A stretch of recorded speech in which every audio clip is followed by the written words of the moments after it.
On June 16, 2026, nurses at Brigham and Women's Hospital held a strike authorization vote. Nearly 4,000 nurses were represented by the union, and 2,810 cast ballots. The result was overwhelming. 2,798 voted yes. Only 12 voted no. That was a 99.6% vote, authorizing their bargaining committee to call a one-day strike if negotiations did not produce an agreement. But the vote was only the beginning. The Massachusetts Nurses Association said it followed more than 7 months of negotiations and 19 bargaining sessions. The union raised concerns about cost of living wage increases, health insurance costs, recruitment and retention, reliance on temporary nurses, and the protection of patient care services. Mass General Brigham presented a different position. The hospital said its nurses already rank among the top 10% for nursing compensation, and that many receive annual 5% increases through a 20-step pay scale. It also said its proposal included additional increases or bonuses for nurses who had reached the top step.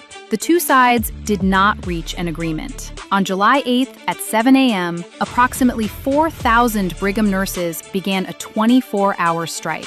Around 450 MGB home care clinicians also began a separate 7-day strike, making the combined action the largest nurse and healthcare professional strike reported in Massachusetts history. The Brigham nurses plan to return at 7 a.m. on July 9th.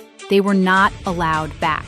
The hospital had hired approximately 1,000 temporary nurses, whose contracts required 5 days of work. Because of that arrangement, the regular nurses remained locked out for 4 additional days. MGB said the exposed coverage was needed to maintain continuity of care. The union argued that nurses were ready to return immediately and continued picketing outside the hospital. Governor Maura Healey met with representatives from both sides, but the meeting did not produce an agreement. During the lockout, MGB also sent the union a cease and desist letter over what it described as excessive noise and disruptive picketing. Union representatives responded that they were prepared to return to both work and the bargaining table. On July 13th, the nurses walked back into the hospital together. The union advised them to document any patient safety or incomplete record concerns they might encounter after several days of replacement staffing. However, no independently verified report has established widespread care failures. MGB said the hospital remained open